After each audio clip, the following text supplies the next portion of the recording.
नमस्कार मित्रमैत्रिणींनो.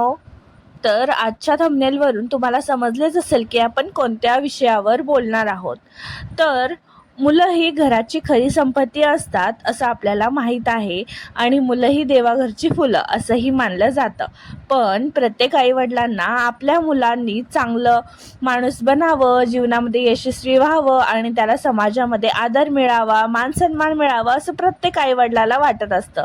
पण फक्त शाळेत घातल्याने किंवा महागड्या वस्तू त्याला देऊ घातल्याने मुलावर चांगले संस्कार होतात असं नाही आहे. तर मूल आपल्या आईवडिलांकडूनच सगळ्या गोष्टी जास्त प्रमाणात शिकत असतो. त्यामुळे मुलांना वाढवताना आपण कोणत्या गोष्टी लक्षात ठेवायला पाहिजे हेच या व्हिडिओमध्ये मी तुमच्यासोबत शेअर करणार आहे. तर आजच्या व्हिडिओमध्ये आपण जाणून घेणार आहोत की मुलांना चांगले संस्कार कसे करावेत आणि आईवडिलांनी कोणत्या गोष्टी लक्षात ठेवायला पाहिजे.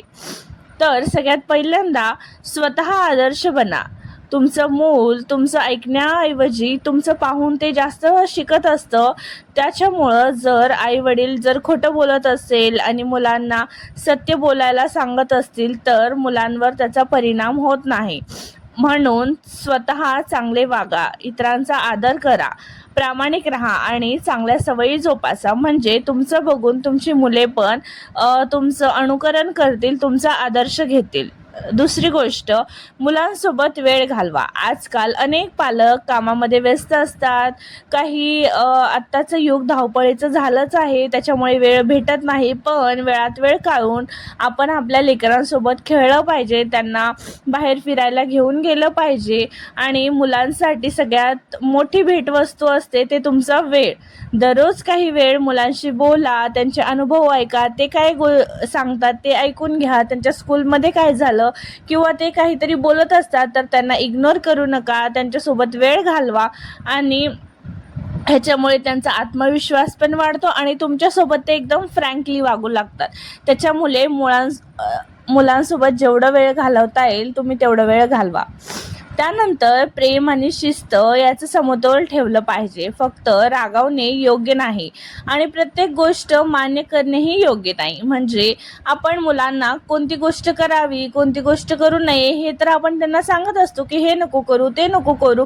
पण त्यामागे काय कारण आहे, त्याच्यामागे आपण असं का सांगतो हे त्यांनाही कळलं पाहिजे. तर कोणतीही गोष्ट करण्याआधी तुम्ही त्यांना सांगा की ही गोष्ट बरोबर आहे का नाही. फक्त त्यांना ओरडू नका, मारू नका. प्रेमाने समजावून सांगा आणि आवश्यक तेवढे शिस्त लावणे खूप महत्त्वाचे आहे. त्याच्यानंतर मुलांचं ऐका. मुलांना स्वतःचे विचार मांडू द्या. तुम्ही आधीच त्यांना म्हणू नका की तू बोलू नको, माझं डोकं दुखते, तू शांत बस, बडबड करू नको. तर अशा गोष्टी आपण लेकरांना सतत बोलत असतो. पण असं जेव्हा आपण बोलतो त्यांच्या डोक्यावर ते वाईट परिणाम होतो आणि ते नंतर त्याच्या पुढे काहीही आपल्यासोबत शेअर करण्यासाठी खूप जास्त घाबरतात किंवा मग जाऊ दे, मम्मी पप्पा ऐकतच नाही तर मी का बोलू असं त्यांच्या मनामध्ये भावना निर्माण होतं. त्याच्यामुळे ना ते लेकरं आपल्यापासून दुरावून जातात.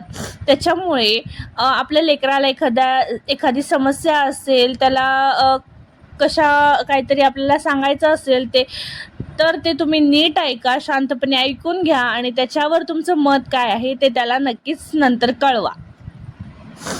नंतर चांगल्या सवयी हे लहानपणापासूनच लेकरांना आपण लावायचं असतं. म्हणजे सकाळी वेळेवर उठणे, स्वच्छता करणे. म्हणजे लहान बाळ असेल किंवा लहान लेकरं असतील तर त्यांना रोज म्हणजे आंघोळ घालायचं, ब्रशिंग करवायचं, अशा वेगवेगळ्या गोष्टी असतात. आणि वस्तू जागेवर ठेवणे. मग जर आपलं बाळ अभ्यास करत नसेल तर तुम्हीही त्याच्या पुढं बुक घेऊन बसा मोबाईल ऐवजी. तर त्याच्यामुळे ना लेकराला पण सवय होईल की हां बाबा घरातले म्हणजे बुक वगैरे घेऊन बसतात, वाचतात, तर आपणही तसं करायला पाहिजे. कारण लेकरं आपलं बघूनच शिकतात. त्याच्यामुळे तुम्ही जे कराल त्याचाच परिणाम त्याच्यावर होतं. सो तुम्हीही ते गोष्ट करत जावा. म्हणजे तुमचे लेकरंही ते गोष्ट खूप जास्त आवडीने करतील आणि मोठ्यांचा आदर करायला शिकवा. तर या छोट्या छोट्या सवयी आहेत जे आपण ना जन्मल्यापासूनच लेकरांमध्ये रुजवायला पाहिजे आणि आपण केलं तर लेकरं आपोआप करत असतात. त्याच्यानंतर मोबाईल किंवा स्क्रीन टाईम याच्यावर नियंत्रण ठेवा. आजकाल ना स्क्रीन टाईम हा खूप जास्त मोठा प्रश्न बनला आहे. म्हणजे प्रत्येक मुलाला मोबाईल काय आहे, ते कसं वापरायचं हे तर ना जन्माच्या आधीपासूनच माहीत असतं, पोटात असल्यापासून. त्याच्यामुळे स्क्रीन टाईम कसं कमी करायचा हा तर खूप मोठा प्रश्न आहे प्रत्येक पेरेंटच्या समोर. पण जितकं आपल्याला मोबाईल अवॉइड करता येईल तितकं आपण अवॉइड केलं पाहिजे. म्हणजे आपण स्वतः पण मोबाईलचा वापर कमी केला पाहिजे. त्याच्यामुळे लेकरांना पण ती जास्त सवय होत नाही. आणि मर्यादित वेळेसाठीच आपण त्यांना मोबाईल दिलं पाहिजे. म्हणजे थोडंच वेळ, जास्त देऊ नये. आणि त्याऐवजी आपण त्यांच्या पुढं छान छान असं पुस्तकं वाचायचं, खेळायचं, त्यांच्यासोबत मस्ती करायचं. तर असे काही गेम्स वगैरे केलं ना तर त्यांना पण जास्त एनकरेज पण भेटतं, त्यांचं एंटरटेन पण होतं आणि मोबाईलपासून ते दूर पण राहतील. आणि मुलांशी इतरांची तुलना करू नये. म्हणजे बघ, तुझा मित्र असं करतोय, तो तसं करतोय, त्याला एवढं येतंय, तुला हेच येत नाही, त्याला हे येतंय. तर तुम्ही असं करत जाऊ नका, कारण प्रत्येक मूल वेगळं असतं. आता जर आपल्याला असं एक्सपिरियन्स आलेच असेल की आपल्या लहानपणामध्ये की आपले आईवडील म्हणजे समजा तुमचं कंपॅरिझन जर दुसऱ्यांशी केलं तर आपल्याला किती राग येत होतं. तर असंच असतं आपल्या लेकरांचं पण. जर आपण आपल्या लेकराचं कंपॅरिझन दुसऱ्यासोबत केलं तर त्यालाही वाईट वाटतं. कुठेही तो आपल्यासमोर बोलणार नाही, पण त्याच्या मनात ते कुठेतरी राहून जातं. म्हणून तुम्ही एकमेकाचं कंपॅरिझन करू नका. तुमचं बाळ जसं आहे त्याला ते स्वतःचं व्यक्तिमत्व बनवण्यासाठी तुम्ही त्याला तयार करा, नाहीतर दुसऱ्यांसारखं बनायला तयार करा. तर ही गोष्ट तुम्ही लक्षात ठेवा. पहा, तो किती हुशार आहे, अशी तुलना मुलांचा आत्मविश्वास कमी करतात. त्याच्यामुळे तुमचा मुलगा जे काही करेल त्याचं कौतुक करा आणि चुकीचं असेल तर त्याला समजावून पण सांगा. चांगल्या आणि वाईट गोष्टीची ओळख मुलांना नक्कीच करून द्या. मुलांना काय योग्य आहे, काय अयोग्य आहे यातील फरक समजावून सांगायलाच पाहिजे. फक्त तुम्ही नको करू हे म्हणून त्याला उपयोगाचं नाही आहे. त्याच्या मागचं कारण काय आहे तुम्ही त्याला तेही समजावून सांगा. चांगले मित्र महत्त्वाचे असतात आणि वाईट सवयींपासून दूर कसं राहायचं, त्याचे काय फायदे आहेत तुम्ही तेही समजावून सांगा. नंतर जबाबदारी शिकवा. म्हणजे लहान लहान कामे त्यांच्याकडून करून घ्या. घरात जर काही आवरावर करायचं असेल तर त्यांना तुम्ही सांगा की हे कर, ते कर. तर त्याच्यामुळे ना मुलांना स्क्रीन टाईम पण कमी होईल आणि दुसरी कामे करायची पण सवय होईल. आणि जसं की तुझं बॅग भर, खेळणी जागेवर ठेव, पाण्याची बॉटल भर, अशा वेगवेगळ्या छोट्या मोठ्या गोष्टी असतात घरामध्ये ज्याच्यामध्ये आपण लेकरांचा मदत घेऊ शकतो. आणि मुलांना अपयश स्वीकारायला शिकवा. म्हणजे प्रत्येक वेळी आपल्याला यश मिळतंच असं होत नाही. आपलं जीवन ह्याच्यामध्ये ना खूप चढउतार येत असतात. कधी आपण म्हणजे आपल्या कामामध्ये सक्सेस होतो तर कधी आपल्याला यश भेटतच नाही. भले तुम्ही कितीही प्रयत्न करा. तर लेकरांचं पण तसंच असतं. जर ते नवीन गोष्टी शिकत असतील तर त्यांना ना खूप अडचणी येतात शिकताना. आपण म्हणतो नाही त्याला येतच नाही, तो करतच नाही, पण ते तसं नसतं. काही कालांतराने ते हळूहळू शिकत असतात. फक्त त्यांना गरज असते ती टाईम देण्याची, वेळ देण्याची आणि त्यांच्याकडून करून घेण्याचं. आपल्यामध्ये तेवढं हिंमत, पेशन्स सगळ्या गोष्टी पाहिजे, नंतरच ते होत असतात. त्याच्यामुळे तुम्ही तुमच्या मुलाला म्हणू नका की जाऊ दे तुला हे येतच नाही, तू करूच नको, असं तुम्ही करू नका. त्याच्याऐवजी तुम्ही त्याला प्रोत्साहन द्या. नाही तू करू शकतो, तू कर. भलेही एकदा नाही येईल, दोनदा नाही येईल, पण तिसऱ्यांदा तर तू यशस्वी होशील.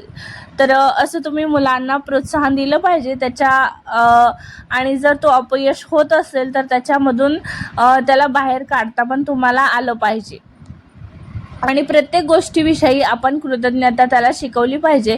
म्हणजे मुलांना धन्यवाद म्हण, थँक्यू म्हण, माफ कर, असे शब्द आपण त्यांना शिकवायला पाहिजे, जेणेकरून ते दुसऱ्या व्यक्तीसोबत त्यांचा आदर्श व्यक्त करू शकतील.